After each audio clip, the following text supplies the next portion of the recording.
Bonjour à tous.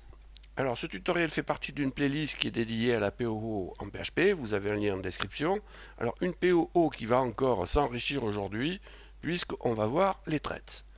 Alors on commence par répondre à la question qu'est-ce qu'un thread? Alors les threads servent à partager du code entre des classes qui n'ont pas de relation hiérarchique entre elles. Alors par exemple j'ai besoin d'un morceau de code ici dans cette classe-là. Et j'ai besoin du même morceau de code ici dans celle-là. Alors étant donné qu'il n'y a pas d'ancêtre commun, le seul moyen de ne pas dupliquer ce code, eh bien c'est de le mettre dans un thread, de faire le use, enfin l'inclusion, l'incorporation du code dans cette classe, et de faire l'incorporation du même code dans celle-là.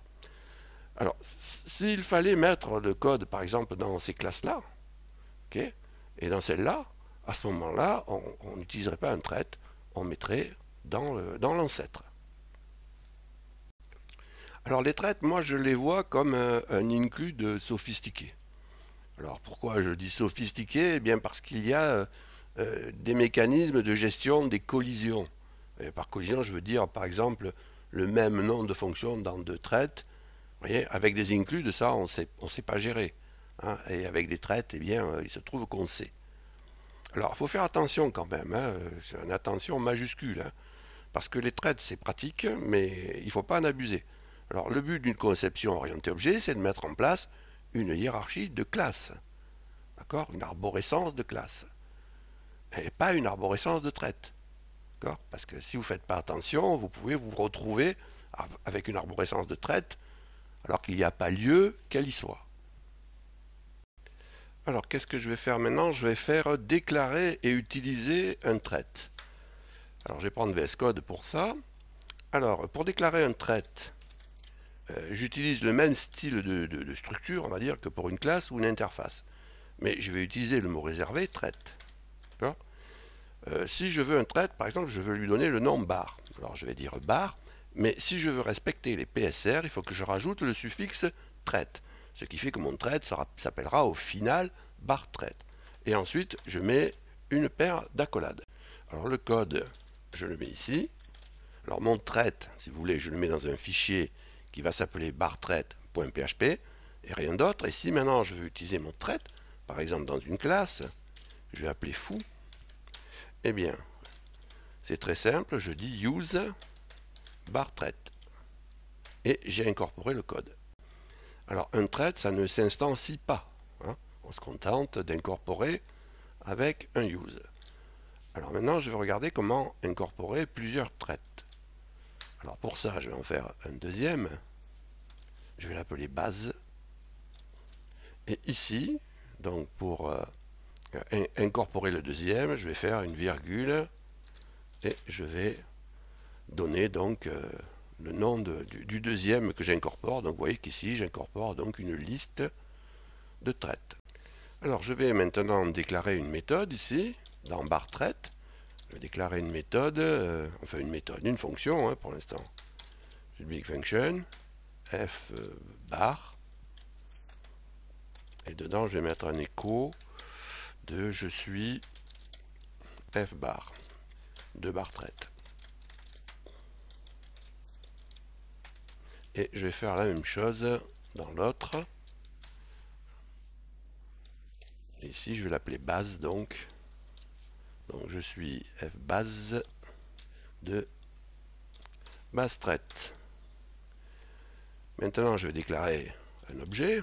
Donc je vais faire $foo égale new de grand foo.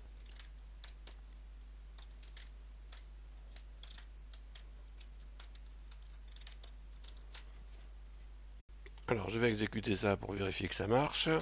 php-s localhost 2.3000. Ok. Et là, http. Voilà. Donc c'est pour vérifier que ça marche. Hein. Donc f bar de bar thread, f base de base thread. Donc c'est bon. Alors maintenant, je vais regarder comment faire une hiérarchie de threads. Et j'ai marqué ici, attention. Donc je vais rajouter un thread que je vais appeler QX. Et je vais faire dedans le use de bar traite, des deux, de bar traite et de base traite. Et dans foo, là, je vais me contenter de faire un use de cux.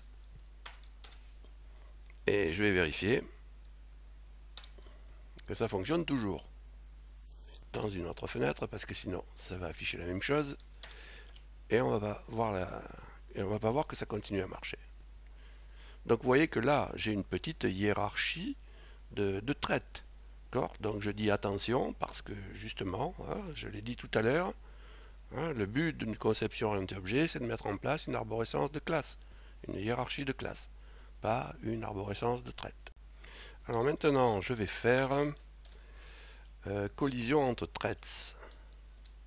Alors pour ça, je vais rajouter une méthode que je vais appeler public function. Alors f big bang, je vais l'appeler. Alors dedans, je vais mettre un écho.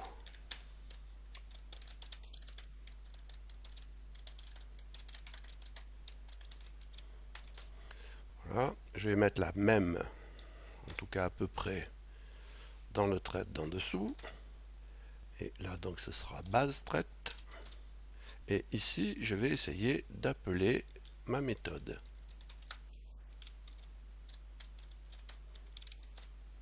Alors, je vais essayer de l'exécuter. Là, c'est celle de bar ici. Je vais essayer d'exécuter. Vous voyez que si on regarde là, il n'y a pas d'erreur, hein, donnée par l'extension. L'extension, c'est celle-là. Là. Elle est où? C'est cette extension, hein, qui donne éventuellement les erreurs. Donc là, il n'y en a pas. Et je vais essayer d'exécuter. Et donc là, vous voyez qu'il y a une erreur fatale qui m'est signalée. Donc à l'exécution, et qui me dit qu'il y a because of collision. Bon, donc il y a une collision entre ces deux fonctions. Donc ça, on s'y attendait. On va voir comment gérer le problème. Hein. Donc il va falloir choisir ou l'une ou l'autre. Donc à l'endroit du use là, on va rajouter une information. Et par exemple, on va choisir celle de bar traite. Donc on va lui dire bar traite, f big bang instead of base traite. Et là déjà, on va regarder le résultat. Et là déjà, vous voyez qu'il sait ce qu'il doit faire. Donc il prend le f big bang de bar traite. Mais maintenant, il vous reste un petit truc à résoudre. Si vous voulez accéder à celui de base traite, enfin à celle de base traite de fonction big bang, là vous ne pouvez pas. Il faut encore rajouter quelque chose. Donc je vais rajouter quelque chose. Là, je vais lui dire pour base traite, ce que tu vas faire pour f big bang, ce que tu vas faire, tu vas la renommer cux. Et là, je vais rajouter un f big bang. Alors, c'est pas f big bang, c'est foo cux. Alors, je vais voir si ça marche. Et voilà. Donc là, j'accède à la première ici, et aussi à la deuxième. Alors maintenant, je vais faire le dernier point, là, collision entre classe et traite. Alors, c'est pas ça que je cherche, c'est ça. Alors, c'est ça, mais voilà, donc c'est ici. Donc là, j'ai une classe Fred, je le lis simplement, parce que je ne vais pas le faire de test, simplement je l'explique. J'ai une classe Fred ici, dans laquelle il y a une méthode fbar, une classe mère, donc, hein, et un thread bar thread dans laquelle il y a la même méthode fbar. Donc la classe foo hérite de la classe Fred, elle contient et inclut le bar thread. Donc il va y avoir donc une collision entre celui qui est transmis par la classe et celui qui est transmis par le thread, et là on va garder celui qui est transmis par le thread. Alors il y a un autre cas, donc là ici c'est priorité au thread. Alors il y a un autre cas, c'est priorité à la classe. Donc là, pareil pour le thread, un bar thread avec fbar dedans. et une classe foo avec un fbar de déclaré. Et donc là, il va y avoir collision entre celui-là, et c'est celui de la classe qui va être gardé. Alors si vous voulez tester, vous avez les codes de test sur le site associé à la chaîne, hein, vous avez le lien en description. Alors ce tutoriel est terminé, je vous remercie de m'avoir écouté. Si vous avez appris quelque chose, un pouce est toujours le bienvenu, ça fait toujours plaisir. Enfin, je vous rappelle que vous avez la possibilité de vous abonner à la chaîne. Dans ce cas, n'oubliez pas d'activer les notifications. Salut et à bientôt.